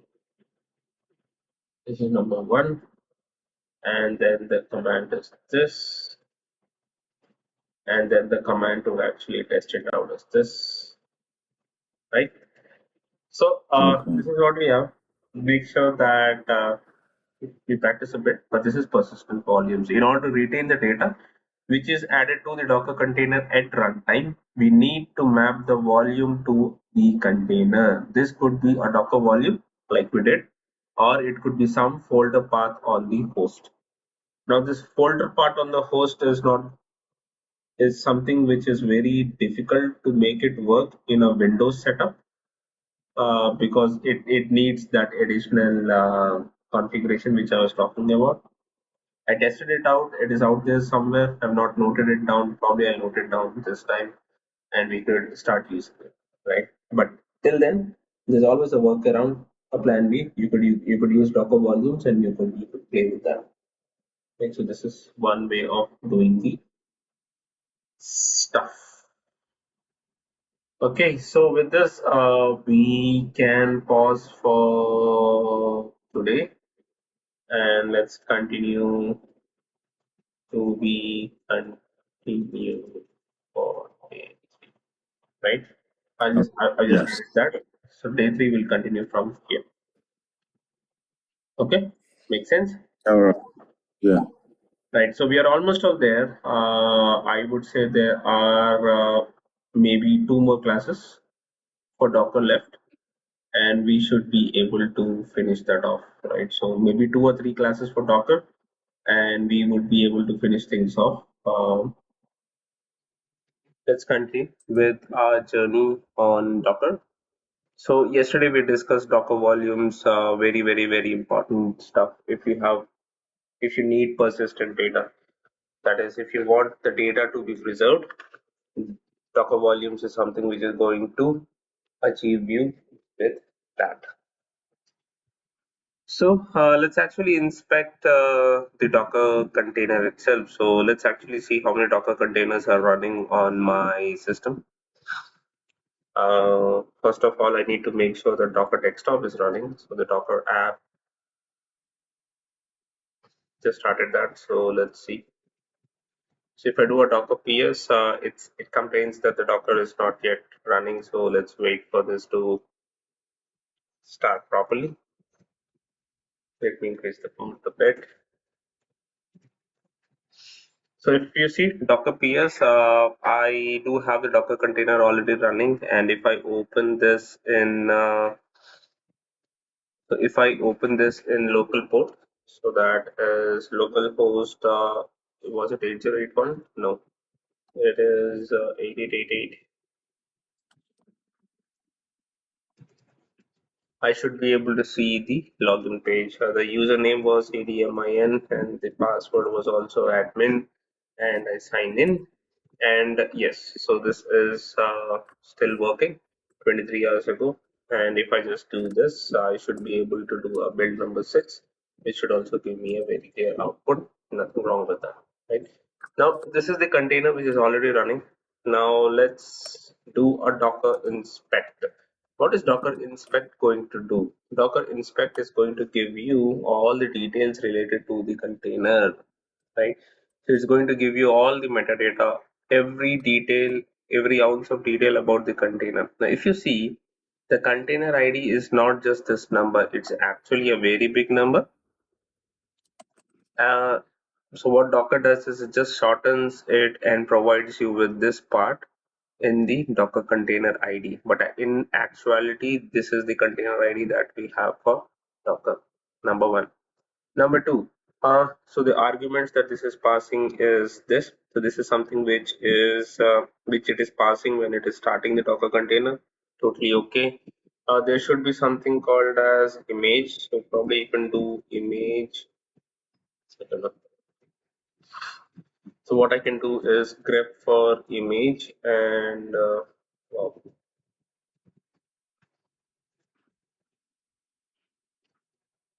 is not in TTY. Okay. Uh, so grep doesn't work in git bash. TTY. Okay. So this is the image. So the image is Jenkins slash Jenkins, and you could always see the volumes over here. So if you scroll up a bit, you see mounts. Mounts is volume, type is volume, and it is the volume name is my Jenkins, and I have this as the source, and this is the destination to which it is mapped, right? So this is the volume configuration. Now, if you want to get the IP address of this Docker container, so the IP address of this Docker container is 172.70.0.2. Right? This is the container IP address that we are having. Now, if you want, you can also create your own custom containers. The network itself. We'll be doing that after some time. After few more topics, then probably we would be going ahead and creating our own Docker network and everything, right? So that's something which we will have. Now, how do you get the logs of your container, right? So there's again two ways. So Docker PS gives you this Docker logs and then the container ID or the container name. Both of this are going to work properly. So this is the current log that I have on the container. If I want, I can do a control F, which is going to give you a real-time log analysis of your stuff. Let's say I just reload the page. You should be able to see some more logs popping up regarding the container. Let's rerun that. Jenkins is fully up and running. So this is the log that we have about the container. As you see, no errors as such. Everything seems to be working fine. So we'll just leave that as it is.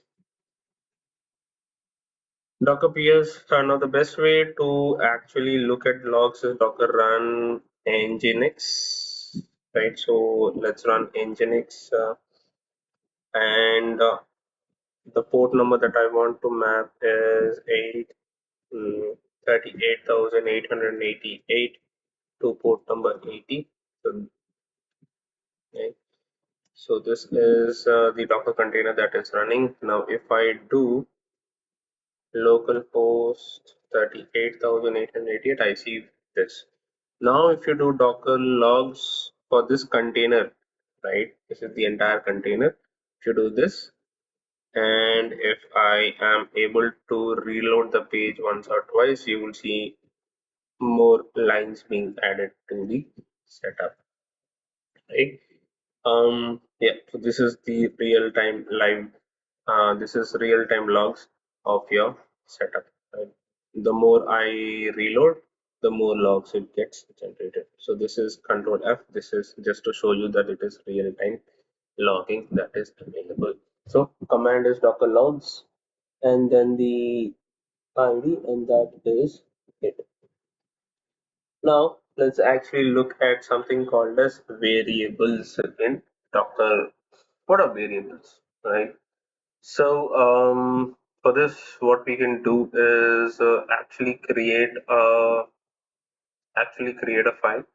So for this, we will actually be using the Ubuntu container, and we'll try to pass in some variables so that the Docker container runs with those variables, right? Very simple, nothing fancy about it. So let's actually do that. Do I have the Docker image? If you do Docker images, it will show you that yes, the Docker image is there for Ubuntu. So what I do is Docker run -it interactive mode, right? What we will first do is Ubuntu, and then let's say bash vi. Is vi there? Vi is not there. apt get install vi vim wow apt apt get update. We need to first update the stuff.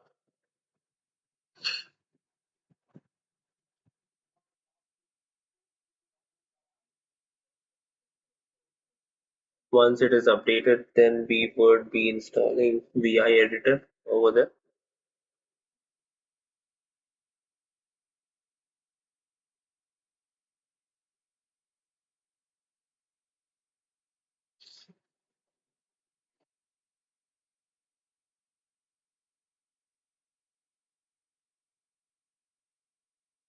Now, unfortunately, we have to do this twice. The first time we will be doing it is without the variables being exported. The second time we do it, we'll do it with the variable being exported. So let's actually see how that is done. Wow, a lot of packages being updated. Okay, for some reason this is time taking. apt get install vim apt get install.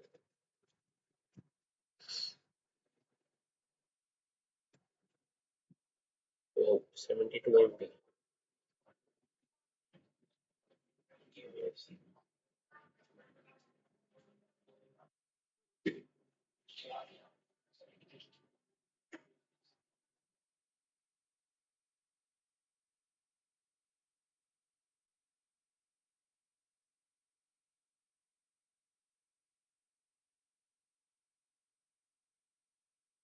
For some reason, the network is taking a lot of time.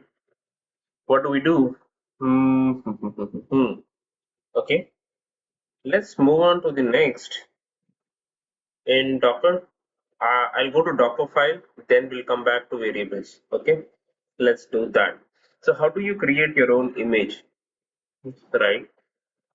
So far, what we have been looking at is it complete? Wow, I'll say 9. Why is it even asking me all of this? I'll say 8. Okay.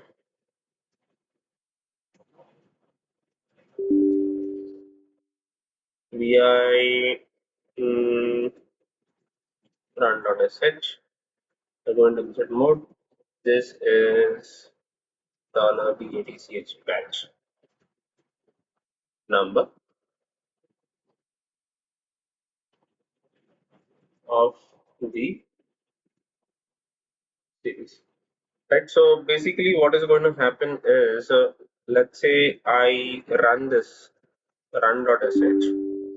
Let's say I run this run.sh. So what is going to happen is, wow, bash run.sh vi run.sh. You need to give a shebang bin bash blah blah blah shebang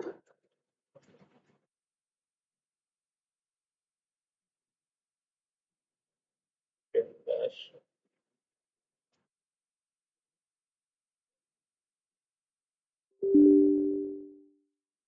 run.sh.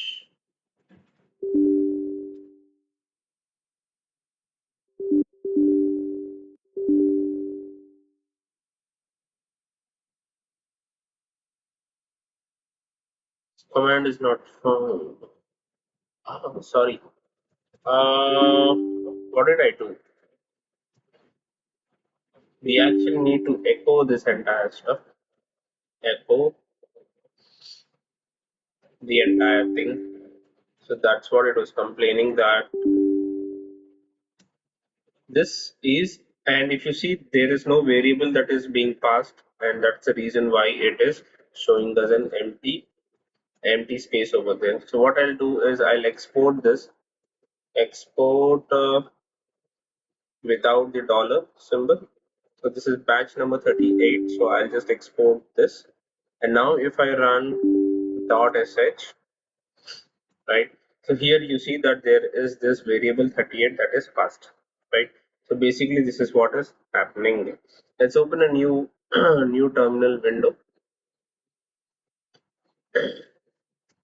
right? And let's say docker ps. So what we are going to do is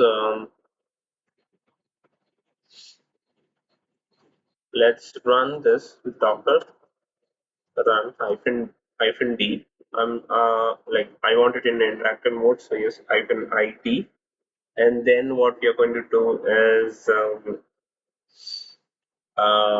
Ubuntu is the image, and before Ubuntu I need to pass the environment variable. So hyphen e batch batch underscore number is equal to 38 is what I would pass, right? And then I just need to run Ubuntu.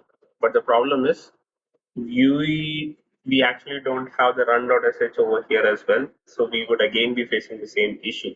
But then if I just echo dollar batch number, it should give me this thing. Now what I can do is let's echo the same statement that we had.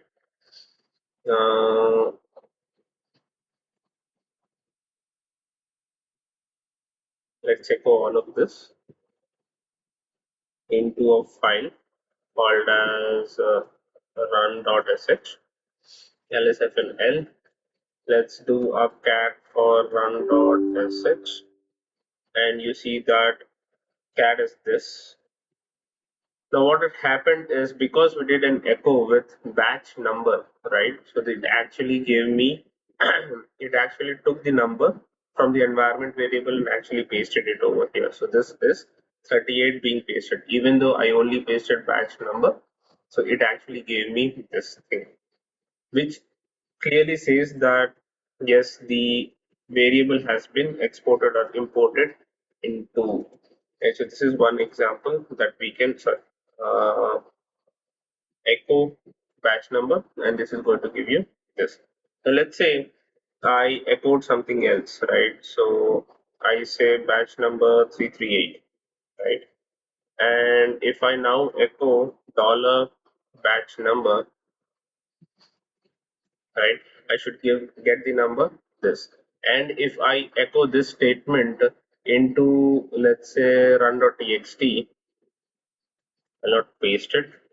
If I do it under run.txt, you will see that batch number 338 is now coming up. That means the variable is actually taking its own value. So at least the variables are working fine, right? So that is one way in which you could actually pass in those stuff. Now I don't want these containers to be running, so docker rm-f. I'll get rid of all the containers. Yes, there is a better way to do it, but it didn't work on GitLab, so Git bash. So I'm not going to dwell into that. Docker ps and a. Still some are working. So what is docker ps? Jenkins is still working. Docker rm-f. Why it didn't stop? Again, stop. Docker ps, nothing out there. Docker ps a. You can get rid of these images also. So that is docker rm-f. Everything is clear now. Docker ps-a. I don't have anything else. Docker images. Yes, we have few images, but we will keep that to the list. Now what? we are going to do is we are going to see how to create our own Docker file, right? So let's actually see how you can create your own custom images. What does a custom image mean? We'll take the same example, wherein what we did is we can take the Ubuntu server, and then what we can do is actually install the VI editor, and then we could actually also do install curl, and then we could try to test it out, right? So that is something that we can get it done. So how does a Docker file look like? Now what we are going to do is we are going to see how to create our own Docker file, right? So let's actually see how you can create your own custom images. What does a custom image mean?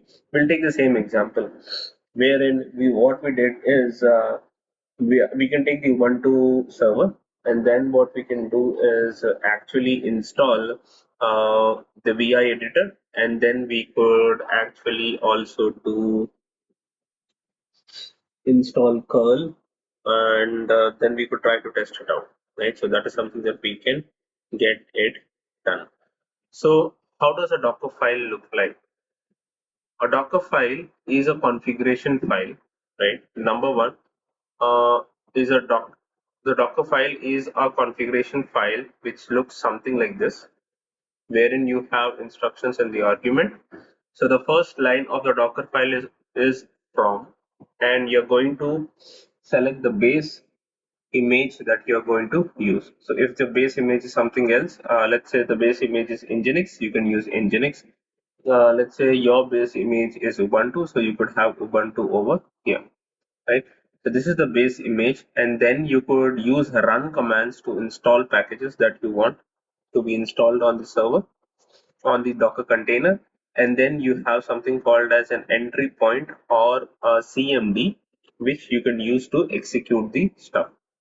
Now it could look intimidating at the starting, so let's actually go through it with an example. Do I have some examples over here? Let me see. Okay, so this is a bigger example of Flask or something of that sort, but let's actually see how a Docker file is created in the first place. CDC, CD code, CDCP code, LSFNL. So let's go into Docker and see what's already there. So yeah, there is a Docker file. So let's actually see what's there inside the Docker file. So this Docker file belongs to Jenkins, so I'm not going to touch that. LSFNL again. Let's go into, okay, let's go into our batch number 38. Okay, let's create mkdir. Let's create a folder called as Docker. Let's go into the Docker folder. Nothing there. I'll open this in Visual Studio Code, and you have an empty directory. The first thing that I'm going to do is create a file called as Docker file. Now what you need to make sure is the Docker file should always be named as Docker file. Don't provide anything else. And I'm going to use Ubuntu Ubuntu as my base image for my entire setup. The next command that I'm going to do is run. And what are we going to do? apt get update hyphen y. What is the next command that I want? Let's say I want apt get ins install curl and vim with a hyphen y. What is this gonna do? This is going to create my Docker container. What is it going to do? The first step that it is going to do inside the container is do a yum update. Sorry, do an apt get update.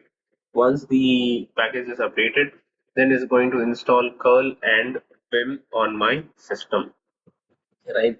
And then I have something called as entry point. What is the entry point?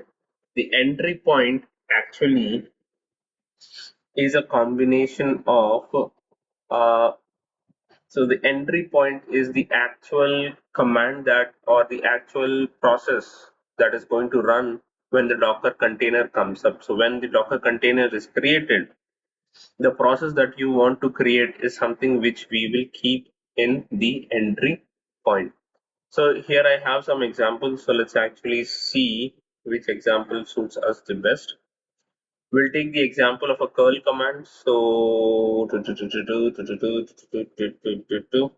I don't have the example of a curl command, but let's okay, yeah. So this is the example of the curl command that I have. So now that we have installed curl, right? What am I going to do? I'm going to define the entry point as curl, and the URL that I want to do a curl, right? I can pass it as a CMD command, CMD. Now, what is the difference between CMD and entry point? I'll just show that to you. With first, I would not define the entry point, but let's define the CMD. CMD is, let's say, sleep for 1,000 seconds. Okay, this is what I'm gonna do. So what am I going to do with this Docker container? Number one, it's going to pull from the Docker base image of Ubuntu. It's going to do a yum update, apt-get update. Then it's going to install curl and vim on it. Then what I'm going to do is I want whenever I run the Docker container, like right, or the image, what I want is the Docker container should go to sleep. Let's actually do that. Now, how do I create this image out of it? I only have a Docker file. So what I need to do is docker build build is the command that I need to use. -t is a tag. I'll call it as my sleeping VM, right? And I will just say a dot as a placeholder because the Docker file is inside this folder. I'll just say dot. And what you will see is the Docker image is being built. What is the first stage? One of three. It is going to pull the image from Ubuntu. What is number second layer? The second layer is it is doing a yum update -y. So that is the second layer that it is doing. Once the yum update finishes, the third stage or the third layer is apt-get install install install curl and vim, and once that is done, the image should be ready with the CMD or the command that it runs or the start as sleep for 1,000 seconds. So let's actually see how that runs. So now you see that layer 2 completed. Layer 3 is apt-get install curl and vim. So that is also being done. I hope that it doesn't ask me for all the geographical location again. Okay, exporting the layers. This is done and our Docker image should be ready in like few seconds from now. So what I will do is Docker images. So here if you see, my sleeping VM has been created.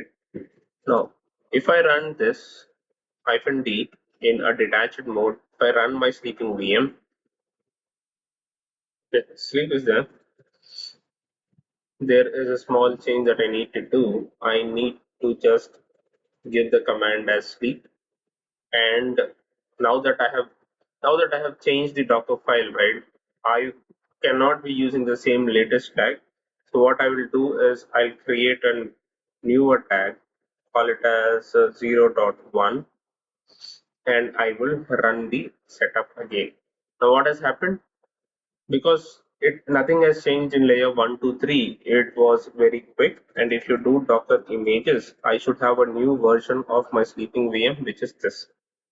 Now if I say docker run -d my sleeping VM, which is this, but the tag is 0.1, and if I need to pass an argument, let's say 10 seconds. So what the container is going to do, the container should docker ps -a, the container should have actually run for those many seconds, but it didn't. So let's actually see why. Unable to start the container process except this. Okay, so if you see, when we pass it as a CMD, nothing is happening. The reason is you need to pass an entry point for sleep. The entry point is the command that it is going to execute. CMD is, let's say, by default, I want it to sleep for 10 seconds. So how is it going to execute? So entry point is equal to the command is equal to the entry point, and the argument is equal to the CMD that we have. If I have to put it in other words, sleep 10 seconds means entry point and CMD combined together. Now the difference is CMD can be updated, but entry point can never be updated in a Docker container. So the entry point always remains the same. What do I mean by that? So let's actually create a new image and then I'll show you. So Docker build hyphen t. So that is my sleeping VM, but this time it is version 0.2 dot. So now you see some more changes, and if I do Docker images, you see a new image is created. 0.2 is what I need to run. So if I now do a Docker run hyphen d this, it should not throw any errors and just run.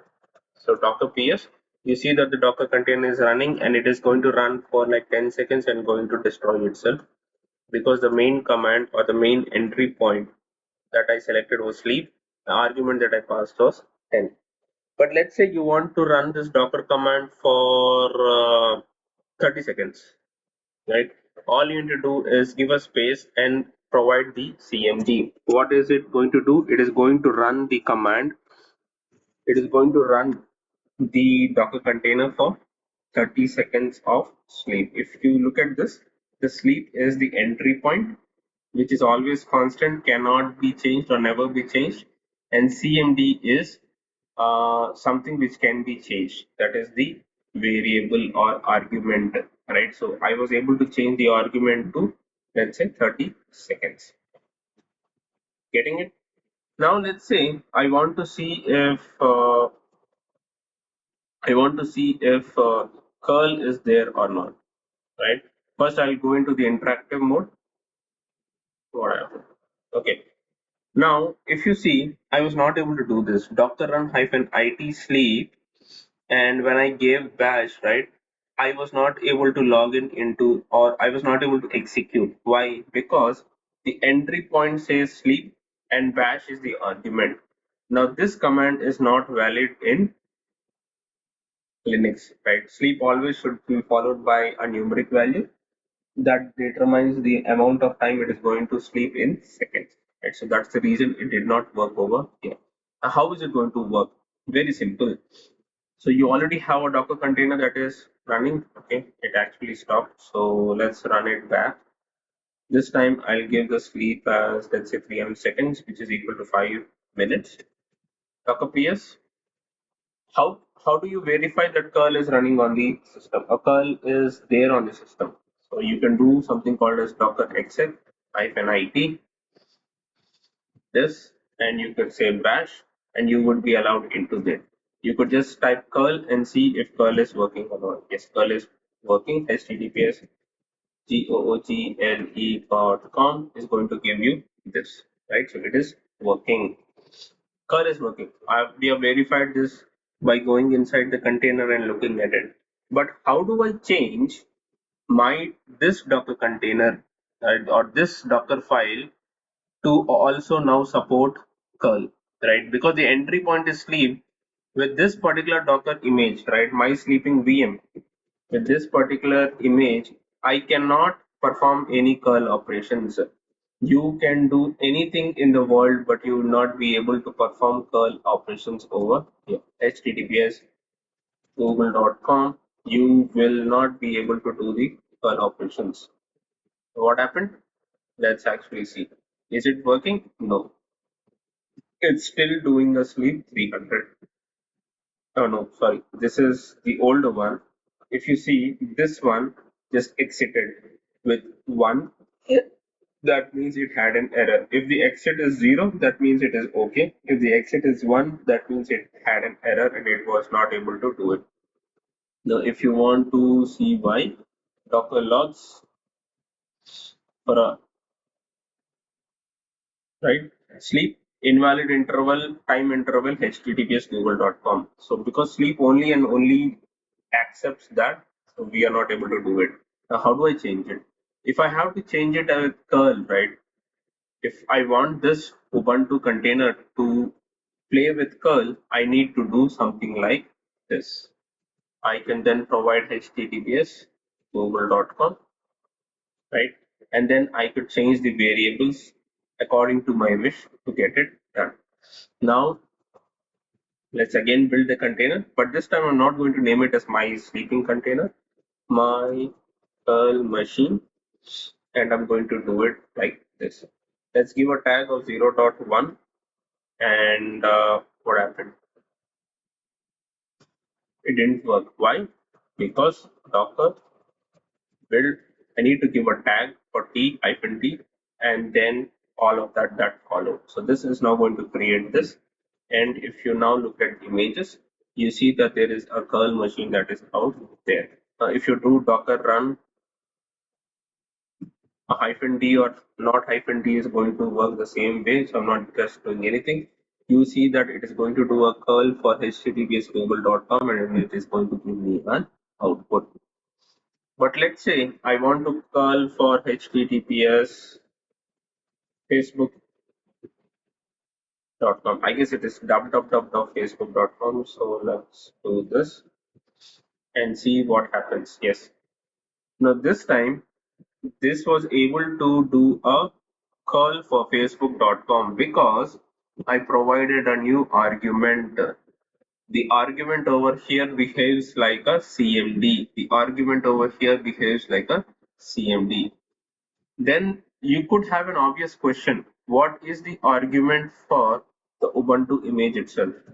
So Docker hub Ubuntu. What is the entry point or what is the argument that we have? I guess the entry point that they have for this is bash. Right. So let's actually look at the documentation if they have any Ubuntu. Okay. So here if you see, they have provided the instead of providing the entry point, they actually provided the CMD, and what they have provided is bin bash. So this is how they are actually doing this, right? So this is the command that they are running when they are initializing the output. Hope I was able to make some clarity on entry point in CMD. So in a nutshell, entry point is something which is constant, cannot be changed. So for every Docker container, right, the primary job of the container is to run only one service, and that service is PID number one. Now, which service it is going to run is totally dependent and described by the entry pointer. So if you say that the entry point is curl, then the Docker container, the whatever Docker container you build from this is going to run only curl for you. Let's say you define the entry point to be sleep, then the Docker container is only going to run sleep. Whereas CMD is something like an argument because curl needs a URL, sleep needs a time interval in seconds. You can provide these two things and that is going to work perfectly fine. So CMD is like an argument that you pass. The good thing about CMD is you can update the CMD when you are actually running the container. So when you actually run the container, you could update the CMD over here. So this is the CMD part. This is the argument, nothing but the CMD. And that is something that you can do. But you cannot change the entry point. Very important stuff, right? This is also an interview question. So entry points is something that cannot be changed, whereas CMD as an argument can be changed. Now let's quickly look at the Docker storage part, wherein if you remember right, for everything there was a layer created, right? So we actually had a layer by layer creation of the Docker image that we saw. So let's actually see. So layer one of three. So there were three layers. Why three layers? Because my Docker file actually has three layers. The first layer is from. The second layer is apt-get update. The third layer is this, right? So these are the three layers that it has. Now let's say I add a new package. I let's say I also include Python over here. Let's say I say Python 3 or Python over here, and I save it. Now, if I run the same package, let's say I build a new image called as, okay, I'm not in the right directory on this, so let me close this window. Yeah. So let's say I say docker build hyphen t instead of machine, I'll say new box, right? New box. So what you will see is image number one of three remains the same, image number two of three remains the same, and the third image is where it started the installation, wherein curl vim python, the package python is not available but is referred to another package, blah blah blah. Python is Python 3. So what I need to do, I need to change it to Python 3 and rerun the thing. And what this is going to do, it is not going to create the first two layers again. It is going to reuse the first two layers. It is now adding the third layer, that is Python, and then giving us the output. So these are the three layers. And now when I actually run the Docker container, a fourth layer, which is a read write layer, gets created. Right? All the layers that are there in the image are read only layers. This is read only stuff. But whatever I get after the Docker run is actually a read write layer. In this layer, is where you could actually write all the data. But then if you don't have a volume mounted, that is -v, if you don't have a volume mounted, this read write layer is something which will get deleted when the container is deleted. So make sure that you are having that uh, file defined, the -volume defined, so that we could have the entire thing.